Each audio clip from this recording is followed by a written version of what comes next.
Bonsoir à tous, bienvenue dans cette grande édition de nos informations, le sommaire. L'humanité a célébré la journée internationale de lutte contre le paludisme ce jeudi. Vous aurez les réactions des médecins et citoyens dans ce journal. Les femmes de différentes couches sociales ont adhéré ce jeudi au Front National pour la défense de la Constitution. C'est sous fond chanson et mise en garde que ces femmes ont fait leur entrée au sein du mouvement. Aliou Diallo sera dans ce journal. Sur le continent, météorologie n'est pas en faveur des pays de l'Afrique de l'Est. C'est un cyclone qui menace de provoquer des inondations et d'autres catastrophes naturelles. Mesdames et messieurs, c'est tout pour le sommaire. Le développement dans un instant.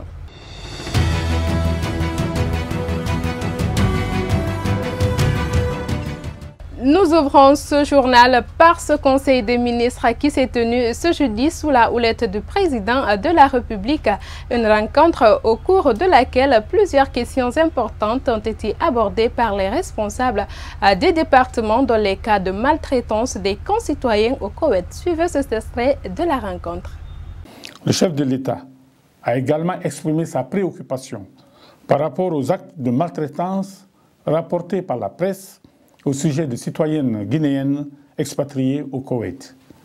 Il a invité le ministre des Affaires étrangères à suivre de très près ce dossier à travers le personnel diplomatique de l'ambassade de Guinée au Koweït et à envisager, le cas échéant, les mesures nécessaires pour le rapatriement volontaire des personnes affectées par ce drame. La question du troisième mandat et la révision de la Constitution brûle les lèvres. Ce jeudi, plusieurs femmes venues de différents horizons ont officiellement adhéré au Front National pour la défense de la Constitution. Toutes habillées en rouge, elles ont un seul mot, à bas le troisième mandat. Aliou Diallo a suivi leur pas. Voici son reportage. La Guinée, le point fermé, le point, voilà. La Guinée. Déterminées, ces femmes entonnent l'hymne national en langue du terroir. Cette interprétation est pour elles une manière de montrer leur position. Toutes habillées en rouge, cette gente féminine ne veut rien lâcher. Ces femmes sont ici aujourd'hui pour exprimer leur ras-de-bol pour ce fameux troisième mandat dont on parle si aujourd'hui dans notre pays. Non seulement opposé à ce troisième mandat-là, mais aussi au référendum dont il est question. Le Front National pour la défense de la Constitution continue à accueillir différentes couches de la société. Dans ce combat, ces acteurs de la société civile ne minimisent rien. Il y a les femmes, il y a les jeunes, il y a les artistes, il y a les opérateurs économiques, il y a les hommes politiques, il y a des scientifiques, des universitaires, je ne sais pas, des étudiants, toutes les composantes du pays, les paysans, personne ne veut de cela et ça ne passera pas. Avec ces femmes, le seul objectif est de pousser le pouvoir actuel au respect de la Constitution, prononce-t-elle tout au long de la rencontre. Chose qui par endroits pourrait consolider la démocratie dans le pays. La coalition pour la défense de la Constitution se multiplie en Guinée. Une dizaine d'associations de défense des droits humains sont réunies autour du collectif des organisations de défense des droits de l'homme contre un nouveau mandat appelé CODOM pour barrer à toute modification de la Constitution. Ce collectif mènera des actions juridiques contre tout promoteur de troisième mandat en Guinée. Mamadou Kali Diallo est l'un des membres. Suivez. La souveraineté appartient au peuple sur le fondement de l'article 2 de la Constitution et que chaque citoyen, disons, a l'obligation de se conformer à la Constitution et aux lois de la République.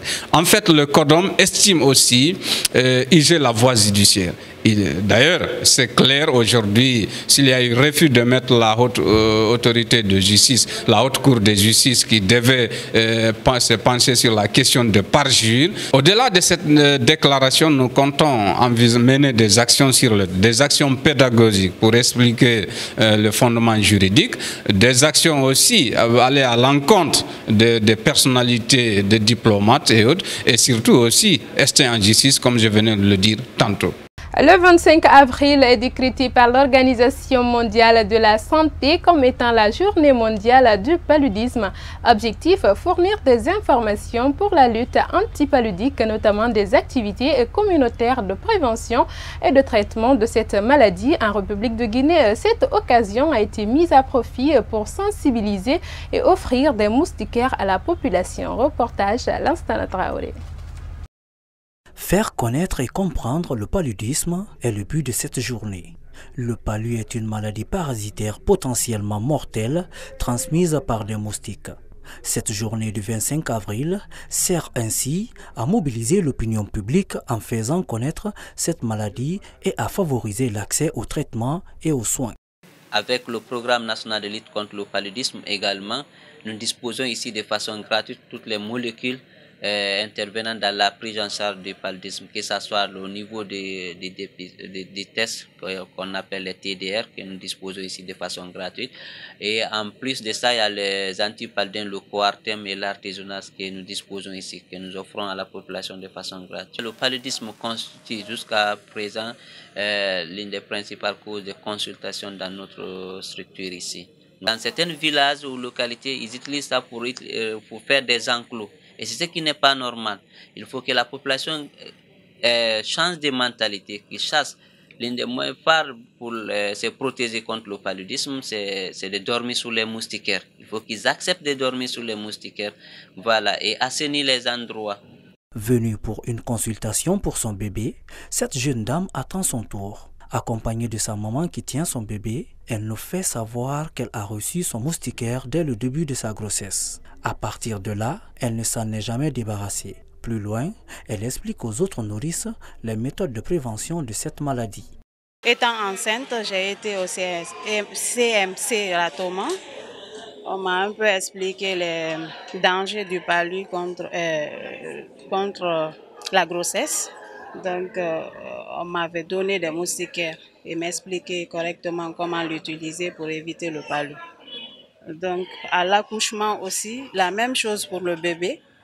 Donc, nous suspendons les moustiquaires quand ils nous donnent au CMC.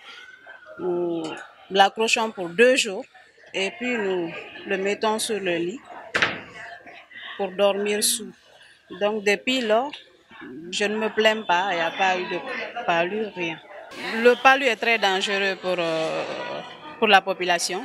Donc, je conseille à toutes les femmes enceintes et les nourrices de se protéger en suspendant les moustiquaires imprégnés pour éviter le palu.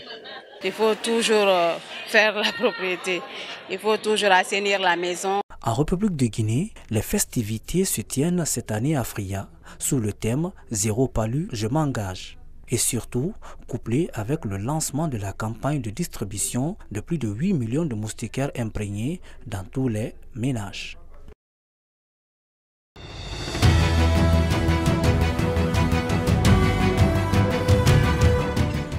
Après avoir afflé le premier prix du concours international de mémorisation du Coran par le jeune Guinéen Adama Sano au Koweït, une fierté nationale qui marque désormais l'histoire de la Guinée et de l'islam. Notre rédaction l'a rencontré ce jeudi. Suivez le reportage d'Alpha Bakar Sang Diallo.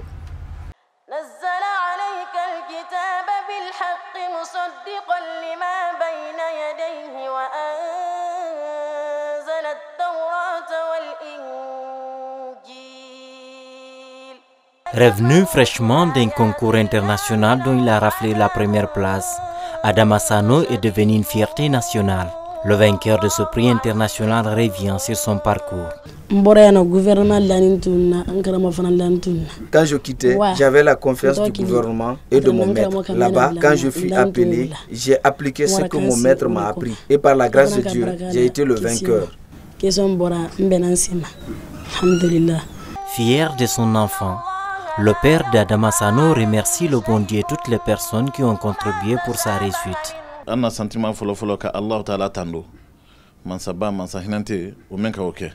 premiers sentiments sont de remercier le bon Dieu, ensuite remercier ses enseignants et la Ligue islamique, parce que ce sont eux qui l'ont choisi pour représenter la Guinée à ce concours. Avec ce prix, Adama Sano rentre définitivement dans l'histoire de la Guinée et du monde musulman. Au total, 8 accords de financement dans le secteur agricole ainsi que celui de l'énergie ont été ratifiés mercredi par les parlementaires. Une adoption qui, aux yeux des porteurs de ce projet, vise à œuvrer pour le développement socio-économique de la Guinée, mais aussi à l'emploi des jeunes. Oumar Sow nous fait le point.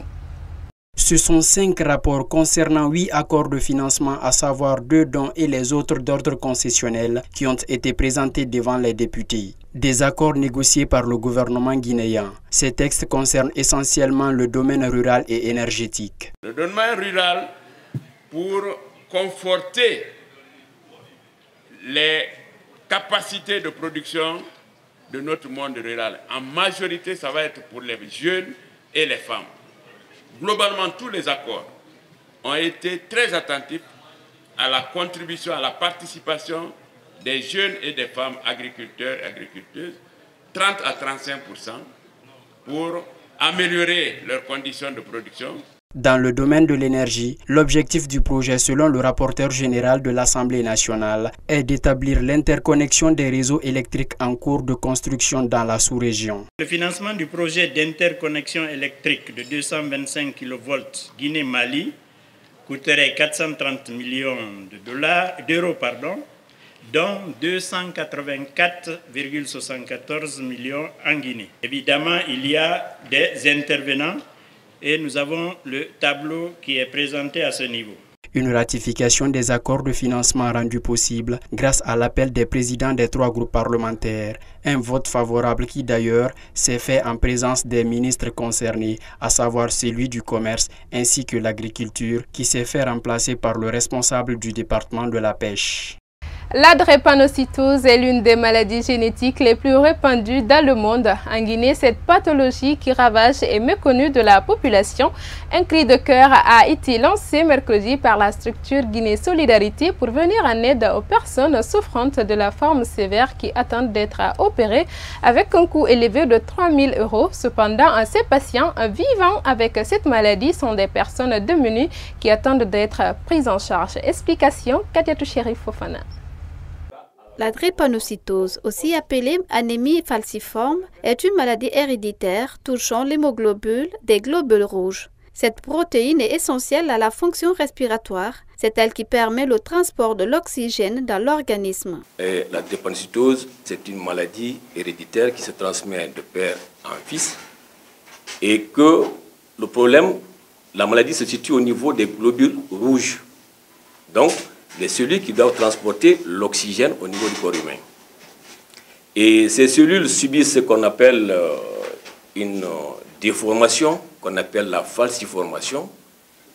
D'accord? Et lorsque le globule rouge est déformé en faucille, donc ce qu'on appelle la falciformation en faucille, et le transport d'oxygène vers l'organisme est déficitaire. Les principaux symptômes de la drépanocytose sont l'anémie, les crises douloureuses et une sensibilité accrue aux infections. Cependant, ces symptômes varient d'un patient à l'autre. Une liste de 50 personnes atteintes de la forme sévère en phase opératoire attendent d'être opérées. 3 seulement ont été prises en charge, une occasion pour eux de revenir sur le début de leur maladie. Les 50 qui attendent, on aimerait bien les prendre en charge aussi, mais on n'a pas l'argent nécessaire. On a fait, le président vous l'a dit, un gala de bienfaisance il y a 2 ans avec Rabab Kouriol. Elle avait réussi à sensibiliser les chefs d'entreprise à Conakry. Et je voudrais lancer un appel pour que ces entreprises, ces industries, ces grands commerçants financent une partie de ces opérations. Mais ce que je souhaite, vous m'avez vu marcher, je ne peux pas marcher. Et là où je suis encore, je ne peux rien faire. Je l'aide, société là de me faire lever pour que je vais marcher. J'ai abandonné l'étude à cause de la maladie. La santé aussi, j'avais commencé, mais je n'avais pas terminé. Et là où je suis maintenant supportée par mes parents. Même mon mari, les parents de mon mari ne me soutiennent plus maintenant, sauf mes parents. J'ai dit maintenant, je souhaitais la de m'aider jusqu'à ce que je vais me lever, marcher. Continue, santé là, après maintenant je vais travailler, ce que je dois faire dans la vie. D'après les études effectuées sur cette maladie héréditaire, elle est issue de la consanguinité, les mariages scellés entre cousins et cousines, d'où l'exigence pour les couples de passer un test prénuptial avant le mariage pour épargner des complications à la progéniture.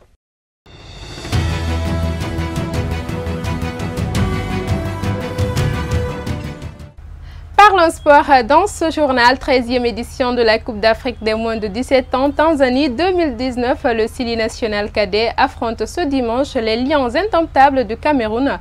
Deux équipes de la poule B, un coupe dominé par le Cameroun. Abdoulaye Momo Fofana. Après une longue et palpitante séance des tirs au but, le Sili national cadet s'est qualifié en finale de la 13e édition de la Coupe d'Afrique des moins de 17 ans, Tanzanie 2019. Les hommes de Mohamed Malea Kamara l'ont emporté devant les Golden Eagles du Nigeria sur 10 tirs réussis contre 9. Je pense que ce n'est pas donné à tout le monde parce que le Nigeria, qui a déjà détenteur de ce trophée plusieurs fois, était rassuré qu'il venait juste pour faire une promenade de santé. C'était sans connaître le Sili national. Ça nous soulage un peu. J'ai toujours dit que la Guinée est un réservoir de talent. Et la preuve vient de se manifester à travers la qualification de nos jeunes qui vont maintenant jouer la finale de la Coupe d'Afrique des U17. Cette victoire permet au Sili cadet de réécrire une nouvelle page du football guinéen. L'ancien international guinéen revient sur les chances du Sili cadet. Il faut qu'on soit beaucoup plus attentif, que la défense joue moins agressive parce que, attention, hier on a frôlé avec beaucoup de balles arrêtées sur les coups francs, on a vu, et aussi améliorer la transmission entre les lignes parce que c'est très important. Mais ça, c'est l'aspect technique. Je crois que l'entraîneur est mieux indiqué. En 2015, au Gabon, le Sili cadet s'était limité en demi-finale. Un match que la Guinée avait perdu lors des séances de tir au but face au Mali. L'actuel entraîneur de U23 était à la tête de cette équipe. Il a perdu 2-0, il a tiré les leçons. Aujourd'hui, ils se sont rencontrés en finale. La finale, il n'y a pas de... La finale, c'est pas pour faire du beau football. La finale, elle ne se joue pas, elle se gagne. On ne cherche pas à faire du beau football. L'objectif principal, c'est de préparer les gamins mentalement. Il ne faut pas qu'ils se focalisent sur les miettes qu'ils ont reçues. En 2001, la Guinée s'était qualifiée en finale de la CAN cadette organisée aux Seychelles. Mais pour ingérence politique, le Sili s'est vu disqualifié de la compétition. Ce dimanche, la Guinée affronte le Cameroun, une équipe qui l'avait battue sur le score de 2-0.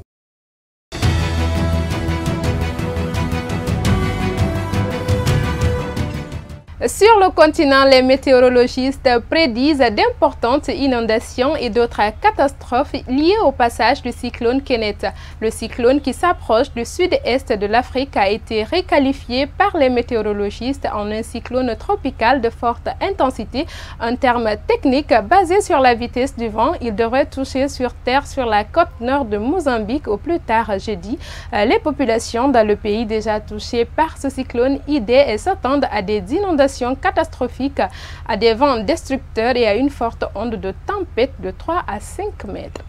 Environ 12 millions d'hectares des forêts des régions tropicales du monde ont été perdus en 2018, rapporte Mark Gratz, un journaliste spécialiste de l'environnement, en citant un rapport de Global Forest Watch. Cela équivaut à soit 30 terrains de football par minute. Selon l'ONG, il s'agit d'une baisse par rapport aux 2 années précédentes, mais la tendance générale de déforestation est toujours à la hausse malgré, si l'on considère la situation sur les 18 dernières années. C'est vraiment tentant de célébrer une 2e année de déclin depuis le pic de 2016. Mais si vous observez la situation sur les 18 dernières années, il est clair que la tendance générale est toujours à la hausse. Nous sommes loin de gagner cette bataille, explique France Seymour, qui dirige Global Forest Watch. Mesdames et messieurs, c'est la fin de ce journal. Merci de l'avoir suivi. Bonne suite de programme en compagnie de la télévision du 21e siècle, Star 21 TV.